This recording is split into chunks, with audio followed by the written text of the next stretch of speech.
गुरु का एक शिष्य बहुत बेचैन रहता था। जब भी वह भिक्षा मांगने के लिए बाहर जाता तो उसे वहाँ दुख दर्द तकलीफ दिखाई देती थी। यह सब देखकर वह दुखी रहने लगा। वह ईश्वर से प्रार्थना करता कि सबको सुख दे, खुशी दे। एक दिन उसके मन में ख्याल आया कि इस दुनिया को बनाने वाले ने इन सबको दुख दिया है, क्यों नहीं वह सबको सुख दे देता। यही सवाल लेकर वह अपने गुरु के पास पहुंचा और कहा, गुरुदेव, यह दुनिया इतनी दुखी क्यों है? क्यों चारों ओर दुख ही दुख है? यह दुनिया बनाने वाला क्यों नहीं इन सबको सुख और खुशी दे देता? मैं बड़ा दुखी हूँ। इन सबके दुख देखकर मैं भिक्षा मांगने जाता हूँ तो मुझे वहाँ दुख और दर्द के अलावा और कुछ नहीं दिखाई देता। हर कोई बेचैन है, हर कोई परेशान है। गुरु ने कहा, इन सबको सुख दिया गया है पर इन्हें अपना सुख दिखाई नहीं देता। इसमें कोई क्या कर सकता है? फिर शिष्य कहा, गुरुदेव, अगर सुख होगा तो दुख दिखाई देगा और अगर दुख होगा तो दुख दिखाई देगा। सुख दुख कैसे बन सकता है? दुख है तभी तो लोग दुखी और बेचैन हैं। गुरु मुस्कुराए और कहा, मैं जानता हूँ कि तुम एक बहुत अच्छे मूर्तिकार हो। तुम एक काम करो, इन लोगों के सुख के लिए एक ऐसी मूर्ति बनाओ जिसे देखकर ये सब अपना दुख भूल जाएं, चाहे थोड़ी देर के लिए ही सही। शिष्य ने कहा, ठीक है गुरुदेव, मैं एक ऐसी मूर्ति बनाऊंगा जिसे अगर कोई देखे तो वह अपने दुख दर्द को भूलकर खुश हो जाएगा। शिष्य ने 1 महीने तक उस मूर्ति पर काम किया। वह दिन रात उस मूर्ति को तराशता रहा। 1 महीने बाद जब उसकी मूर्ति तैयार हो गई तो वह गुरु के पास आया और कहा, गुरुदेव, मैंने वह मूर्ति बना ली है, मेरे साथ आए और उस मूर्ति को देखें। जो भी उस मूर्ति को देखेगा अपने दुख और दर्द भूल जाएगा, वो खुश हो जाएगा। गुरु शिष्य के साथ उस मूर्ति के पास पहुँचे। मूर्ति बहुत सुंदर थी। शिष्य ने कहा, यह एक सुंदर लड़की की मूर्ति बनाई थी जो दिव्य दिख रही थी। उसकी मुस्कान ऐसी थी, कोई भी उसमें खो जाता और अपने दुख दर्द भूलकर खुश हो जाता। गुरुदेव ने कहा, बहुत खूब, बहुत सुंदर मूर्ति बनाई है। यह लोगों को उनके दुख के बाहर निकलने में मदद करेगी। पर मैं चाहता हूँ कि तुम इस मूर्ति के चेहरे पर कहीं पर भी एक ऐसा निशान बनाओ जो दिखाई ना दे। शिष्य ने कहा, क्यों गुरुदेव? गुरुदेव ने कहा, यह मैं तुम्हें बाद में बताऊंगा। शिष्य ने उस मूर्ति की आंख के ऊपर बाहों में एक छोटा सा निशान बना दिया जो दिखाई नहीं दे सकता। गुरु ने कहा, बहुत अच्छे, अब इस मूर्ति को गांव के बाहर रख देते हैं। उस मूर्ति को गांव के बाहर रख दिया गया और गुरु शिष्य कुछ दूर जाकर खड़े हो गए। घर वाले उस रास्ते से बाहर आने लगे। जो भी उस मूर्ति को देखता वह दुखी हो जाता। एक व्यक्ति इस मूर्ति को देख रहा था। उसने बड़े ध्यान से मूर्ति को देखा, फिर अफसोस करता हुआ आगे बढ़ गया। रास्ते में गुरु और शिष्य ने उसे रोका। गुरु ने कहा, तुम बड़े दुखी दिखाई दे रहे हो, क्या हुआ?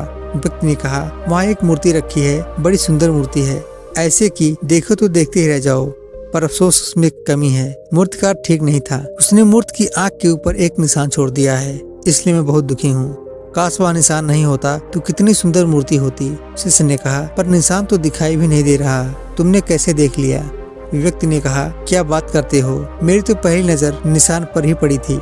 यह कहकर वह व्यक्ति आगे चला गया। एक दूसरा व्यक्ति उस मूर्ति को देख रहा था, वह भी दुखी होता हुआ आगे बढ़ गया। गुरु और शिष्य ने उस व्यक्ति को भी रोका और उनसे पूछा, क्या हुआ, तुम इतने दुखी क्यों हो? उस व्यक्ति ने कहा, एक बहुत ही सुंदर मूर्ति है पर मूर्तिकार बेकार आदमी था। मूर्ति के चेहरे पर एक निशान छोड़ दिया है जिसने मेरा मन खराब कर दिया। शिष्य ने कहा, पर वह दिखाई भी नहीं दे रहा, तुमने कैसे देख लिया? उस व्यक्ति ने कहा, अरे क्या बात करते हो, मुझे तो पूरी मूर्ति में वह निशान ही दिखाई पड़ा। शिष्य ने कहा, क्या तुम उस निशान को छोड़कर पूरी मूर्ति नहीं देख सकते? क्या हुआ अगर उसमें एक छोटा सा निशान है, बाकी मूर्ति तो अच्छी है ना? व्यक्ति ने कहा, हाँ मूर्ति तो दिव्य है, अगर उसमें निशान नहीं होता, बस इसलिए मैं दुखी हूँ। धीरे धीरे सभी गांव वालों ने मूर्ति देखी और सभी दुखी हो गए। आखिर में राजा भी वहाँ से अपने रथ में निकला और मूर्ति को देखकर अचंभित था। इतनी सुंदर मूर्ति रास्ते में कैसे खड़ी है? इसे तो उसके महल में होना चाहिए था, पर फिर भी वह दुखी हो गया और उस मूर्ति को छोड़कर आगे निकल गया। गुरु और शिष्य ने उस राजा को रोका। गुरु ने राजा से पूछा, आप दुखी क्यों हैं? क्या वह मूर्ति सुंदर नहीं है? राजा ने कहा, मूर्ति तो दिव्य है, पर वह एक निशान जो मूर्ति के चेहरे पर है वह सही नहीं है। मूर्तिकार ने गलती कर दी, इसलिए मैं दुखी हूँ। काश वह एक निशान नहीं होता तो यह मूर्ति मेरे महल में होती। यह कहकर राजा भी वहाँ से आगे चला गया। गुरु और शिष्य दोनों मूर्ति के पास पहुँचे। शिष्य ने बड़े ध्यान से मूर्ति को देखा। मूर्ति बहुत सुंदर थी, उसमें कोई कमी नहीं थी और ना ही वह निशान दिखाई दे रहा था। शिष्य बड़ा अचंभित था। उसने गुरु से कहा, गुरुदेव, मूर्ति में तो कोई कमी नहीं है, पूरी मूर्ति दिव्य रूप में है। एक छोटा सा निशान ही तो है, और वह भी ऐसा है कि दूर से देखो तो दिखाई ना दे, बहुत नजदीक आकर देखो तब जाके वो दिखता है। यह सारे लोग उसे एक छोटे से निशान के पीछे क्यों पड़े हैं, इन्हीं पूरी मूर्ति क्यों नहीं दिख रही। गुरु ने कहा, तुम पूछ रहे हो ना कि दुनिया बनाने वाले ने दुख क्यों दिया। उसने दुख नहीं दिया, उसने तो इन्हें सुख देने की सारी व्यवस्था की है, पर यह सब पूरी मूर्ति नहीं देखते, यह कमी देखते हैं। यह पूरा सुख नहीं देखते, उसमें एक छोटा सा दुख ढूंढने में लगे रहते हैं। जैसे तुम्हारी मूर्ति में इन्होंने सुख की जगह दुख ढूंढ लिया, ऐसे ही इनके पास सुख ही सुख है, पर यह दुख में खोए रहते हैं जिसका कोई वजूद भी नहीं है। जैसे तुम्हारी मूर्ति में छोटे से निशान का कोई वजूद नहीं। शिष्य ने कहा, ऐसा क्यों गुरुदेव। गुरु ने कहा, बेचैन मन के कारण यहाँ सब बेचैन हैं। यह कभी भी पूरी मूर्ति देखते ही नहीं है और कभी भी अपना पूरा सुख देखते ही नहीं। यह देखते हैं कि छोटी सी कमी या सुख के बीच में दुख देखते हैं। यह सारी दुनिया विराट सुख को छोड़कर छोटे छोटे दुख पकड़कर बैठी रहती है। वही उनकी जिंदगी और वही उनकी दुनिया है।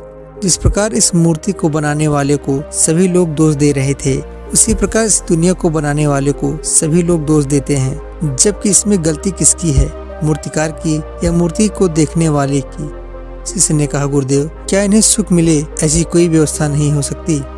गुरु ने कहा, मैंने बताया ना, सुख तो ही नहीं मिला हुआ है।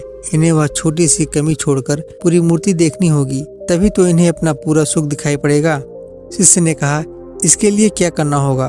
गुरुदेव ने कहा, अपने ध्यान को छोटी सी कमी से हटाकर पूरी मूर्ति पर लगाना होगा, और यह तभी संभव होगा जब वह अपनी बेचैन मन से छुटकारा पाने की कोशिश करेंगे।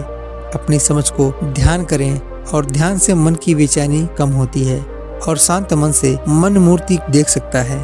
एक छोटी सी कमी नहीं, केवल बेचैन मन ही कमियों को ढूंढता है और वह दुखी रहता है।